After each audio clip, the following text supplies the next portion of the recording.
खेसारी लाल यादव जी के सेंट का सीसी वाले गाने को ट्रेंडिंग में देखकर पवन सिंह फूट फूट कर रोने लगे। तो दोस्तों आखिर क्या है खबर की पूरी जानकारी, और दोस्तों आखिर कैसे वो भी खेसारी लाल यादव जी के सेंट वाले सीसी के गाने को ट्रेंडिंग में देखकर पवन सिंह आखिर क्यों रोने लगे, बताएंगे आपको पूरे खबर की जानकारी, वो भी पूरे डिटेल के माध्यम से। लेकिन उससे पहले अगर आप हमारे चैनल पर नए हैं तो वीडियो को लाइक कर चैनल को सब्सक्राइब जरूर करें, और बिना समय लेते हुए आइए वीडियो को शुरू कर देते हैं। तो दोस्तों आपको बता देना चाहते हैं खेसारी लाल यादव जी 2 या 3 दिन में जो कि कुछ न कुछ नया नया कारनामा करते हुए नजर आते हैं। और दोस्तों इन्हीं सब के बीच आपको बता देना चाहते हैं खेसारी लाल यादव जी ने एक अलग ही अंदाज में गाना पेश किया है।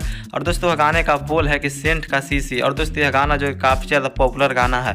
और दोस्तों यह गाना जो कि खेसारी लाल यादव म्यूजिक वर्ल्ड से जो कि यह गाने को रिलीज किया गया है। और दोस्तों यह गाना जो कि मात्र एक दिन में जो कि 2.5 मिलियन पहुंचने वाला है। और दोस्तों यह गाना जो कि आपको बता देना चाहते हैं कि ट्रेंडिंग पेज पर जो कि 2 नंबर पर ट्रेंड करते हुए नजर आ रहा है। और दोस्तों इसका टीजर आपको बता देना चाहते हैं कि 6 नंबर पर ट्रेंडिंग करते हुए नजर आ रहा है। और दोस्तों इन्हीं सब के बीच आपको बता देना चाहते हैं खेसारी लाल यादव जी का सेंट वाला सीसी गाने को लेकर पवन सिंह के फैन जो कि काफ़ी ज़्यादा बौखलाते हुए नजर आ रहे हैं। या आखिर खेसारी लाल यादव जी जो कि 2 या 3 दिन पर गाना निकालते हैं। और दोस्तों उनका गाना जो कि कहीं ना कहीं ट्रेंड करते हुए नजर आता है यूट्यूब पर। और दोस्तों इसको लेकर काफ़ी ज़्यादा भोजपुरी इंडस्ट्री में बवाल मचते हुए नजर आ रहा है कि आखिर खेसारी लाल यादव जी का हर एक सॉन्ग जो कि ट्रेंडिंग में ट्रेंड करते हुए नजर आ रहा है। लेकिन दोस्तों आप क्या कहना चाहेंगे खेसारी लाल यादव जी के यह सेंट वाले सीसी गाने के बारे में। लेकिन दोस्तों आप लोग यह गाने को नहीं सुनेंगे तो सुनकर आप अपनी राय कमेंट बॉक्स में जरूर बताइएगा दोस्तों खेसारी लाल यादव जी के यह सॉन्ग को लेकर दोस्त।